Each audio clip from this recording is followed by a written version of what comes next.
নমস্কাৰ স্বাগত জনাইছো এতিয়া বাতৰিৰ ষ্টুডিঅ'ত পৰস্মিতা গোস্বামী আৰম্ভণিতে ব্ৰেকিং নিউজ ইউডিএফৰ পৰা ফণীধৰ তালুকদাৰ পদত্যাগ শীঘ্ৰে বিজেপিত যোগদান কৰিব ফণীধৰ তালুকদাৰে বিধায়ক পদৰ পৰা পদত্যাগ কৰিব ফণীধৰ তালুকদাৰে ইউডিএফৰ বিধায়কৰ সংখ্যা 15লৈ হ্ৰাস পাইছে 30 আগষ্টত সংবাদ মাধ্যমক সম্বোধন কৰিব ফণীধৰ তালুকদাৰে পুনৰবাৰ জনাইছো যে ইউডিএফৰ পৰা ইতিমধ্যে পদত্যাগ কৰিছে ফণীধৰ তালুকদাৰে আৰু শীঘ্ৰে বিজেপিত যোগদান কৰিব তেওঁ আৰু তাৰ পিছতে তেওঁ পদত্যাগ কৰিব বিধায়ক পদৰ পৰাও ইউডিএফৰ বিধায়কৰ সংখ্যা এতিয়া 15 গৰাকীলৈ হ্ৰাস পালে 30 আগষ্টত সংবাদ মাধ্যমক সম্বোধন কৰিব ফণীধৰ তালুকদাৰে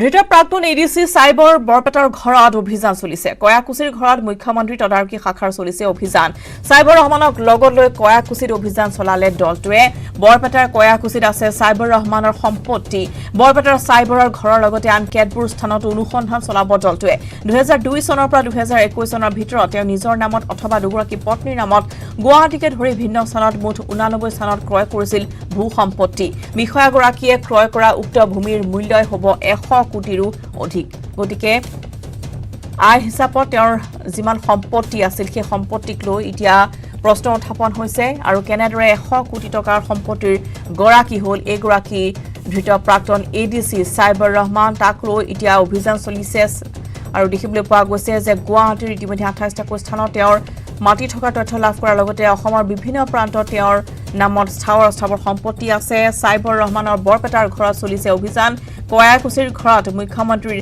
তদাৰকী শাখাই চলালে এই অভিযান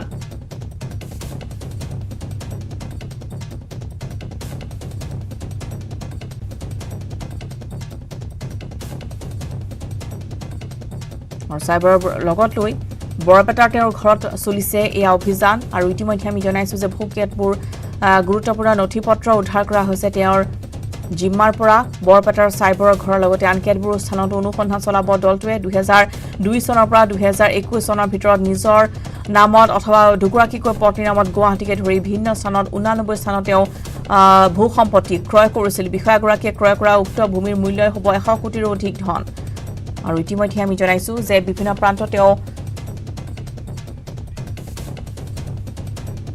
নিৰঞ্জন জাছে জনাব হেউটিয়া খবৰ নিৰঞ্জন বৰপেটাৰ যি অভিযান চলিছে আপোনাৰ পৰা অভিযান সন্দৰ্ভত হেউটিয়া তথ্য জানিব বিচাৰিছো হয় দক্ষিতা অভিযানটো এতিয়া চলি আছে তেখেতৰ যি জন্মস্থান কয়াকুছি তেওঁৰ বাসস্থানত এতিয়া অভিযান চলি আছে ৰাতিপুৱা ভাগতে এছপি ৰজি কলিতাই তেখেতক যি সাইবৰ ৰহমান তেখেতক লৈ আহিছিল আৰু তেখেতৰ ঘৰৰ ভিতৰত প্ৰৱেশ কৰিছিল আৰু এতিয়াও ঘৰৰ ভিতৰতে আছে তেখেতৰ ঘৰৰ ভিতৰৰ পৰা বাহিৰলৈ ওলাই অহা নাই আমি যি গম পাইছো যে তেওঁ 19টা স্থানত তেওঁৰ যি ভূমি ক্ৰয় কৰিছিল আৰু সেই ভূমিৰ মূল্য প্ৰায় 100 কোটিতকৈ বেছি হ'ব বুলি ইতিমধ্যে উল্লেখ কৰিছে কয়াকুছিৰ বাসগৃহত বৰ্তমানলৈকে কি উদ্ধাৰ কৰা হৈছে বা তেওঁৰ কোন আত্মীয় থাকে ইয়াত কয়াকুছিৰ বাসগৃহতো এতিয়ালৈকে তেওঁলোকে যিহেতুকে বাহিৰলৈ ওলাই অহা নাই কি উদ্ধাৰ হৈছে বা হোৱা নাই তেনেকুৱা ধৰণৰ আমাক কোনো তথ্য এতিয়ালৈকে আমি সংগ্ৰহ কৰিব পৰা নাই বা প্ৰশাসনৰ ফালৰ পৰা আমাক তথ্য দিয়া হোৱা নাই যিহেতুকে তেখেতৰ বাসগৃহত অভিযান চলি আছে গতিকে এই সংক্ৰান্তত এতিয়ালৈকে তথ্য পোহৰলৈ অহা নাই কিন্তু তেখেতৰ যি এই বাসস্থান তেওঁ এই যি ঘৰত নিশ্চয়কৈ তেওঁলোকৰ যি পৰিয়াল এই পৰিয়ালৰ লোক থাকে তেওঁলোক ভায়েক আছে তেওঁৰ 3জনকৈ ভায়েক আছে আৰু তেখেতৰ ভনীয়েকসকলো বিভিন্ন জেগাত ইতিমধ্যে বিবাহ হৈ গৈছে কিন্তু ভায়েকসকল এই কয়াকুছিৰ বাসস্থানতে থাকে বুলি জানিবলৈ পাৰিছো হয় নিশ্চয়কৈ আৰু যিহেতু আপুনি জনাইছে যে বৰপেটাৰ অভিযান চলি আছে ওলোৱা অহা নাই তেওঁলোকে বৰপেটাৰ আন কোনো স্থানত তেওঁৰ সম্পত্তি থকাৰ কিবা তথ্য লাভ কৰা গৈছে নেকি বা আন ক'ৰবা স্থানত এতিয়া অভিযান চলাৰ সম্ভাৱনা আছে নেকি নিশ্চয়কৈ তেখেতৰ বিশেষকৈ বৰপেটা আৰু বিভিন্ন ঠাইত সম্পত্তি থকা বুলি আমি শুনিবলৈ পাইছো আৰু সেই সকল স্থানতো নিশ্চয়কৈ অভিযান চলাব আৰু পৰিয়ালৰ যিহেতুকে পৰিয়াল ইয়াতে থাকে পৰিয়ালৰ বিভিন্ন ধৰণৰ সম্পত্তি আছে বিভিন্ন ঠাইত বৰপেটা জিলাৰ গতিকে এতিয়াও ঠিৰাংকৈ ক'ব পৰা নাই ক'ত যাব কিন্তু বৰপেটাৰ আজি বিভিন্ন স্থানত তেওঁৰ এই তেওঁক লৈ অভিযান চলোৱাৰ সম্ভাৱনা আছে। ধন্যবাদ জনাইছোঁ নিৰঞ্জন আপোনালৈ। আৰু এনেদৰে বৰপেটাত আজি চলিছে অভিযান কয়াকুছি তেওঁৰ যি বাসগৃহ আছিলে আৰু তেওঁৰ তিনিগৰাকী ভাতৃ থাকে ইয়াত আৰু সমান্তৰালভাৱে তেওঁৰ ভগ্নীসকলৰ য'ত থাকে তাতো হয়তো অভিযান চলাব পাৰে। আৰু বৰপেটাৰ আন আন স্থানত য'ত তেওঁ ইতিমধ্যে সম্পত্তি ক্ৰয় কৰিছিল সেই স্থানসমূহতো আজি অভিযান চলোৱাৰ আছে পূৰ্ণ সম্ভাৱনা।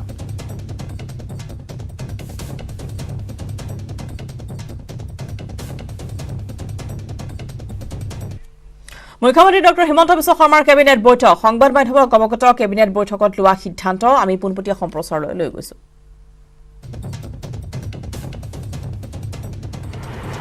আমাৰ হায়াৰ ছেকেণ্ডেৰীৰ চূড়ান্ত বৰ্ষ, ডিগ্ৰীৰ চূড়ান্ত বৰ্ষ আৰু বিশ্ববিদ্যালয়ৰ প্ৰাক স্নাতক চূড়ান্ত বৰ্ষৰ শ্ৰেণীসমূহ আৰম্ভ হ'ব।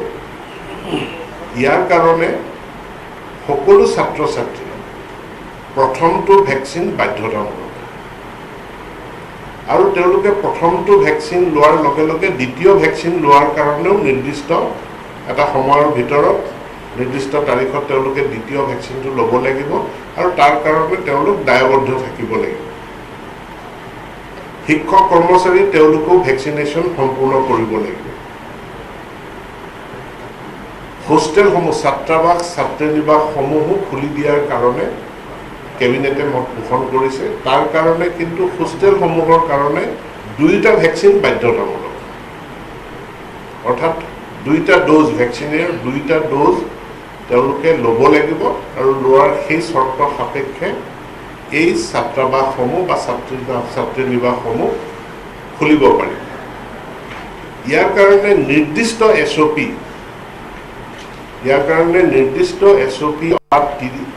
31 তাৰিখৰ আগত সম্ভৱতঃ 30 তাৰিখে শিক্ষা বিভাগে জাৰি কৰিব। তো একজেক্ট তাৰিখটো কোন তাৰিখ হ'ব সেইটো শিক্ষা বিভাগে, কিন্তু 5 তাৰিখ স্বাস্থ্য বিভাগে ঘোষণা কৰিব। কিন্তু 5 তাৰিখৰ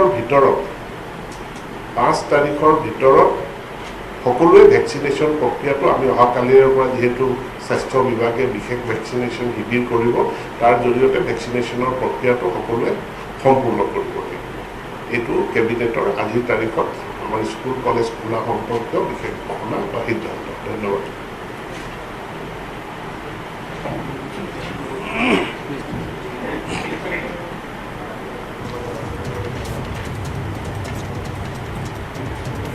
আছিলে জনতা ভৱনৰ পৰা পোনপটীয়া সম্প্ৰচাৰ আৰু ইতিমধ্যেই স্কুল কলেজসমূহ খোলাৰ সন্দৰ্ভত ইতিমধ্যে শিক্ষামন্ত্ৰীগৰাকীয়ে সেয়া সংবাদ মাধ্যমৰ জৰিয়তে ব্যক্ত কৰিছে। আৰু বিশেষকৈ আমাৰ জনস্বাস্থ্য কাৰিকৰী বিভাগৰ 3টা ডিভিজন আমাৰ পূৰ্বতে নাছিলে।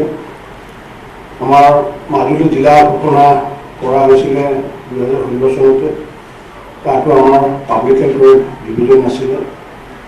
ঠিক তেনেকুৱাকৈ চাউথ চালমাৰা মানকাছাৰৰ 2016 চনতে স্থাপিত হৈছিল যদিও জনস্বাস্থ্য কাৰিকৰী বিভাগৰ কোনো ডিভিজন নাছিলে। আৰু 2021 চনত বজালী জিলা ঘোষণা কৰা হোৱাৰ পিছতো তাত কোনো পাব্লিক হেল্থৰ ডিভিজন নাছিলে। আজিৰ কেবিনেটে মাজুলী, বজালী আৰু চাউথ চালমাৰা আমাৰ জনস্বাস্থ্য কাৰিকৰী বিভাগৰ 3টা সংমণ্ডল নতুনকৈ খোলাৰ কাৰণে আজি অনুমোদন জনাইছে। আৰু এই অনুমোদন হোৱাৰ ফলস্বৰূপে আমাৰ প্ৰায় 93টা বিভিন্ন তাত এক্সিকিউটিভ ইঞ্জিনিয়াৰ হওক বা একেবাৰে চতুৰ্থ বৰ্গৰে হওক 93টা পোষ্টৰ কাৰণে ইতিমধ্যে যাৱতীয় প্ৰস্তুতিৰ কাম কাজ হৈছে। আৰু মাজুলীৰ কাৰণে তাত এতিয়া ডিভিজনৰ হেডকোৱাৰ্টাৰ হ'ব কমলাবাৰী, বজালীৰ কাৰণে হ'ব পাঠশালা আৰু চাউথ চালমাৰা মানকাছাৰ জিলাৰ কাৰণে হ'ব আঠচিঙিমাৰী। আৰু তাত এই কাৰ্যালয়সমূহ নতুনকৈ আৰম্ভ হোৱাৰ পিছত এতিয়া তাত যিসমূহ SDO অফিচ আছে, SDO অফিচতো আমি এতিয়া তাত ডিভিজনৰ কাম কাজ আমি আৰম্ভ কৰিম। আৰু এইটো কৰাৰ ফলস্বৰূপে যি জলজীৱনৰ কাম ইতিমধ্যে আমাৰ যি গতিত গৈ আছে সেই গতি পুনৰ বৃদ্ধি হ'ব বুলি আমি আশা ৰাখিছোঁ। আজিৰ কেবিনেটত এই বিভাগ সম্পৰ্কত এইখিনি আজি সিদ্ধান্ত গ্ৰহণ কৰা হৈছে। ধন্যবাদ।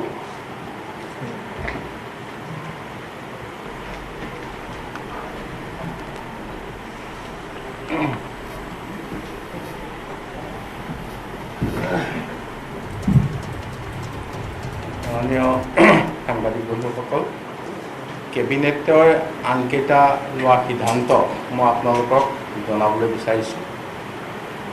আজি কেবিনেটে এটা সিদ্ধান্ত গ্ৰহণ কৰিছে। অৰ্জুন ভোগেশ্বৰ বৰুৱাৰ জন্মদিন 3 ছেপ্টেম্বৰ, এই দিনটো ক্ৰীড়া দিৱস হিচাপে চৰকাৰে উদযাপন কৰাৰ সিদ্ধান্ত গ্ৰহণ কৰিছে। আৰু তাৰ লগতে এতিয়া যি ক্ৰীড়া পেঞ্চন 8,000 টকা আছিল, তাক কেবিনেটে 10,000 টকালৈ ক্ৰীড়া পেঞ্চন বৃদ্ধি কৰিছে। আৰু যিসকলক এককালীন আৰ্থিক সাহায্যৰে সন্মানিত কৰা হ'ব, তেখেতসকলৰ কাৰণে 50,000 টকা নিৰ্ধাৰণ কৰিছে। আৰু এইবাৰ এটা কথা আমি সিদ্ধান্তলৈ আহিছোঁ, যিসকলে নেশ্যনেল খেলিছে, যিসকলে এছিয়ান গেমছ খেলিছে, যিসকলে কমনৱেলথ খেলিছে, যিসকলে অলিম্পিক খেলি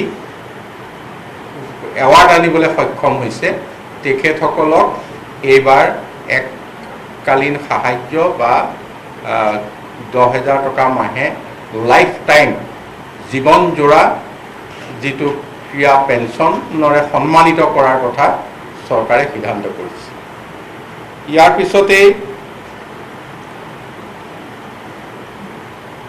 আনটো সিদ্ধান্ত হৈছে আমাৰ জিলাৰ উপায়ুক্তসকলক আমি এটা বিষয়ত কিছু ক্ষমতা প্ৰদান কৰিবলৈ আমি আজি সিদ্ধান্ত লৈছোঁ। সেইটো হৈছে জিলাৰ ভিতৰতে একোটা বিভাগৰ জিলাৰ মুৰব্বীজনৰ সৈতে আলোচনা কৰি উপায়ুক্তই বদলি কৰিব পাৰিব। এইটো জিলাৰ ভিতৰত আৰু জিলাৰ সেই বিভাগৰ মুৰব্বীজনৰ লগত আলোচনা কৰি। ধৰি লওক, মই এটা উদাহৰণ দিছোঁ যে আমাৰ ইয়াত কামৰূপ মেট্ৰত বহুকেইখন ধৰক হস্পিটেল আছে। ক'ৰবাত নাৰ্ছ বেছি আছে, ডক্টৰ বেছি আছে, কম আছে। অস্থায়ীভাৱে যিটো ৰেচনিং কৰিব লাগে, এইটো জিলা উপায়ুক্তক কৰ্তৃত্ব দিয়া হৈছে।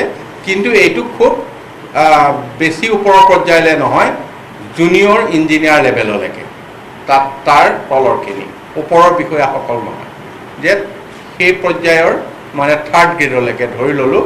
সেইখিনি বিষয়া কৰ্মচাৰীক ৰেচনিং যিটো ক্ষমতা, সেই বিভাগৰ লগত সেই বিভাগতে আলোচনা কৰি, বিভাগীয় জিলা মুৰব্বীৰ লগত আলোচনা কৰি উপায়ুক্তসকলে এইখিনি বদলি কৰিব পাৰিব পাব্লিক ইণ্টাৰেষ্টৰ ক্ষেত্ৰত, মানে ৰাইজৰ কামৰ স্বাৰ্থত।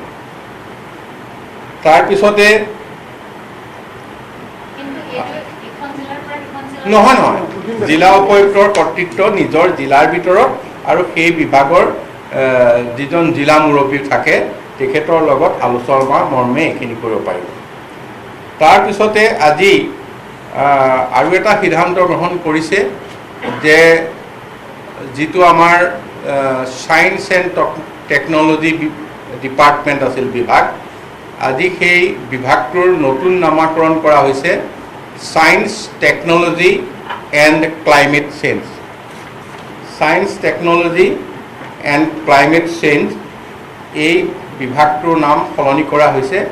এইটো কেন্দ্ৰীয় চৰকাৰৰ আৰ্হিত কৰা হৈছে। কেন্দ্ৰীয় চৰকাৰত science technology and climate change একেলগে আছে। আৰু ইয়াৰ আগতে আমাৰ এই ক্লাইমেট চেঞ্জ বুলি পোনপটীয়া বিভাগ নাছিল। ফৰেষ্ট এণ্ড এনভাইৰমেণ্টৰ লগতে ক্লাইমেট চেঞ্জৰ কাম কাজ চলি আছিল। এতিয়াৰ পৰা science technology and climate change নামাকৰণ কৰা হৈছে। আমাৰ BTADত যি ফ্লাড হৈছে তাৰ কাৰণে আজি মুখ্যমন্ত্ৰী ডাঙৰীয়াই যোগেন মোহন, আমাৰ সন্মানীয় মন্ত্ৰী আৰু সন্মানীয় মন্ত্ৰী উৎসৱ ব্ৰহ্ম ডাঙৰীয়াক তৎকালীনভাৱে অহাকালিলৈ ৰাতিপুৱা BTADৰ এই বান পৰিস্থিতি বুজ ল'বলৈ প্ৰেৰণ কৰিছে। এতিয়া মই এটা ব্যাপক কিছু পৰিৱৰ্তন হৈছে গড়কাপ্তানি বিভাগত, মানে লোক নিৰ্মাণ বিভাগত। লোক নিৰ্মাণ বিভাগ গড় আমি লোক নিৰ্মাণ বিভাগ বুলিলে তাত আমি PWD ৰোডছ বুজোঁ, PWD বিল্ডিং বুজোঁ, PWDৰ আকৌ নেশ্যনেল হাইৱে থাকে, তাৰে আকৌ ইলেক্ট্ৰিকেলৰো তেওঁলোকৰ এটা আৰু ব্ৰাঞ্চ আছে। এতিয়া আমি যিখিনি বিশেষকৈ বিল্ডিঙৰ কামৰ যথেষ্টখিনি দায়িত্ব বৃদ্ধি হোৱাৰ স্বাৰ্থত আজি PWDৰ আগতে মাত্ৰ 5টা চাৰ্কল অফিচ আছিল, SE অফিচ। এতিয়া তাৰ লগত আৰু 8টা নতুন চাৰ্কল আজি ক্ৰিয়েট কৰা হৈছে, সৃষ্টি কৰা হৈছে, আৰু সৰ্বমুঠ PWD বিল্ডিঙৰ চাৰ্কল হ'ব 13টা। 13টা ছুপাৰিনটেণ্ডেণ্ট ইঞ্জিনিয়াৰৰ অফিচ হ'ব, 13টা চাৰ্কল হ'ব। ঠিক তেনেধৰণে ইয়াতে আৰু PWDৰ ডিভিজন বিল্ডিঙৰ ডিভিজন আছিল ইয়াৰ আগতে 17টা, আৰু 20টা নতুন ডিভিজন আজি ক্ৰিয়েট কৰা হৈছে। টোটেল PWD বিল্ডিঙৰ ডিভিজন হ'ব 37, 37টা PWDৰ বিল্ডিঙৰ ডিভিজন হ'ব। PWDৰ বিল্ডিঙৰ সাব ডিভিজন আছিল 49, আৰু নতুনকৈ আজি 28 ক্ৰিয়েট কৰা হৈছে, 28টা, আৰু total PWD building sub division হ'ব 77, 77টা। ইয়াক মই কোনকেইটা ডিভিজন বাই নেম কৈ যাবলৈ বিচৰা নাই, কিন্তু মই প্ৰিন্সিপলটো কৈছোঁ যে তিনিটাৰ পৰা 4টা LAC মানে বিধানসভা সমষ্টি, 3টা নিম্নতম, 4টা মানে উচ্চতম। কামৰ যি কামৰ ভিৰটো চাই, যে কামৰ লোডটো চাই, ৱৰ্ক লোড চাই 3টাৰ পৰা 4টাৰ ভিতৰত একোটাকৈ ডিভিজন কৰিবলৈ ঠিক কৰা হৈছে, 3টাৰ পৰা 4টা বিধানসভা সমষ্টিৰ ভিতৰত।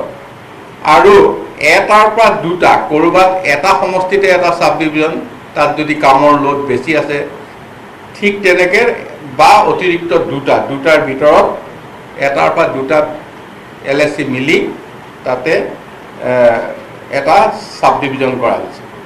ঠিক তেনেকৈ আৰু 1খনৰ পৰা 2খন জিলা, ক'ৰবাত 1খন জিলা, ক'ৰবাত 2খন জিলা মিলি মই যিটো চাৰ্কুলৰ কথা কৈ গ'লোঁ SE অফিচ, সেই চাৰ্কুল কৰা হৈছে। এইটো হৈছে এটা প্ৰিন্সিপল।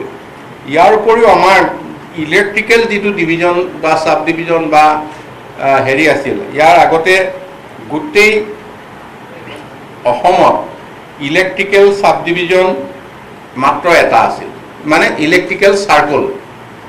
তাৰপিছতে এতিয়া হয়তো 4টালৈ বৃদ্ধি কৰাৰ কথা চিন্তা কৰা হৈছে, ডিভিজনো 5টাৰ পৰা 8টালৈ কৰা হৈছে, চাব ডিভিজনো 14টাৰ পৰা 17টালৈ। কিন্তু এটা কথা ইয়াতে কেবিনেটে সিদ্ধান্ত লৈছে, ইয়াত কিছু এটা পুনৰ বিবেচনাৰ কথা। পুনৰ বিবেচনাটো হৈছে যে মানে আমি ইয়াত ইলেক্ট্ৰিকেল উইংবিলাক মেইন ষ্ট্ৰীমত আনিব। যদিও এই প্ৰপ'জেলটো আছিল, মই খোলাকৈ কৈছোঁ, মেইন ষ্ট্ৰীম মানে PWD বিল্ডিং ডিভিজন, চাব ডিভিজন, চাৰ্কুলৰ ভিতৰতে ইলেক্ট্ৰিকেল আমাৰ যিখিনি আগৰ চাব ডিভিজন আছিল, সেইখিনি কথা তাত একেলগে মাৰ্জ কৰাৰ কথাটো এক সিদ্ধান্তলৈ আহিছে। আমি ইয়াৰ কাৰণে পোষ্ট ক্ৰিয়েট কৰিব লাগিব। মই কৈ গৈছোঁ যে এডিশ্যনেল চিফ ইঞ্জিনিয়াৰ চিভিল মানে বিল্ডিঙৰ হ'ব 1জন, ছুপাৰিনটেণ্ডেণ্ট ইঞ্জিনিয়াৰ 10জন, ছুপাৰিনটেণ্ডেণ্ট ইঞ্জিনিয়াৰ ইলেক্ট্ৰিকেল 5জন, এক্সিকিউটিভ ইঞ্জিনিয়াৰ চিভিল মানে বিল্ডিং 25জন, এক্সিকিউটিভ ইঞ্জিনিয়াৰ ইলেক্ট্ৰিকেল 9জন, এছিষ্টেণ্ট এক্সিকিউটিভ ইঞ্জিনিয়াৰ চিভিল 63জন, এছিষ্টেণ্ট ইঞ্জিনিয়াৰ ইলেক্ট্ৰিকেল 31। এতিয়া এছিষ্টেণ্ট ইঞ্জিনিয়াৰ চিভিল 192 পোষ্ট নতুন ক্ৰিয়েট হ'ব। বাকীখিনি অন প্ৰমোশ্যন, থকাসকলক প্ৰমোশ্যন দি নিয়া হ'ব। নতুন পোষ্ট ক্ৰিয়েট হ'ব 192। তাৰপিছত ইলেক্ট্ৰিকেলৰ 66 assistant engineer, junior engineer 312, junior engineer civil, junior engineer electrical 90। এইখিনি গোটেইখিনি মিলি ইয়াত আমি 3rd গ্ৰেড আৰু 4th গ্ৰেডটো লিখাই নাই।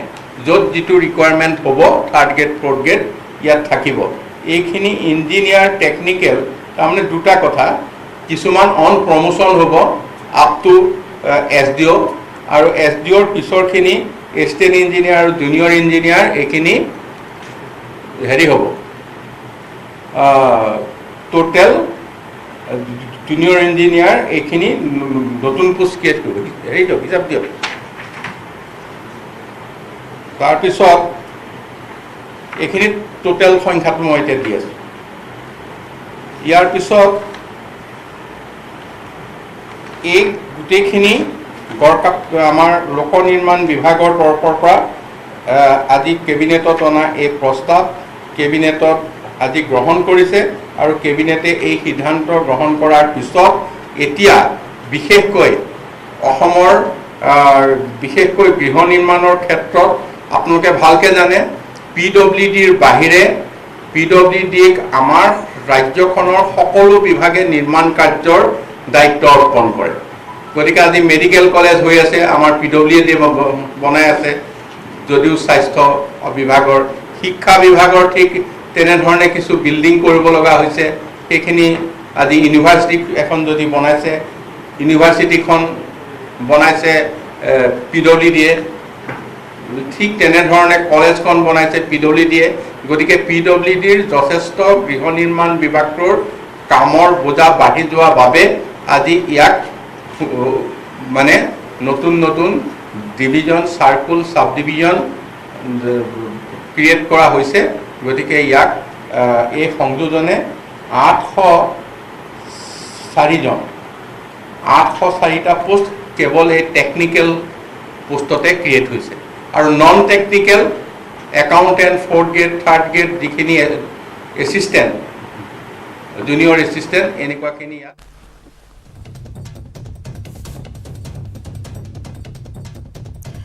আৰু আজি কেবিনেট বৈঠকত যিসমূহ সিদ্ধান্ত গ্ৰহণ কৰা হৈছে সেই সিদ্ধান্তসমূহৰ বিষয়ে ইতিমধ্যে অৱগত কৰা হৈছে আৰু ইতিমধ্যেই দেখিবলৈ পোৱা গৈছে যে 1 ছেপ্টেম্বৰৰ পৰা যিহেতু মহাবিদ্যালয়সমূহ খোল খাব, গতিকে সকলোকে টীকাকৰণৰ লক্ষ্য বান্ধি লোৱা হৈছে। 2টাকৈ ড'জ ল'ব লাগিব শিক্ষক কৰ্মচাৰীসকলে আৰু শিক্ষা বিভাগে জাৰি কৰিব নিৰ্দিষ্ট SOP। সমান্তৰালভাৱে স্বাস্থ্যৰ ক্ষেত্ৰতো বহুকেইটা চাকৰিৰ কথা ইতিমধ্যে উল্লেখ কৰা হৈছে আৰু য'ত ইতিমধ্যেই পেঞ্চনৰ কথা উল্লেখ কৰা হৈছে। বিজ্ঞান প্ৰযুক্তিবিদ্যা বিভাগৰ নাম সলনি কৰা হ'ব। এই ঘোষণা ইতিমধ্যে কি সহমত কৰিছে।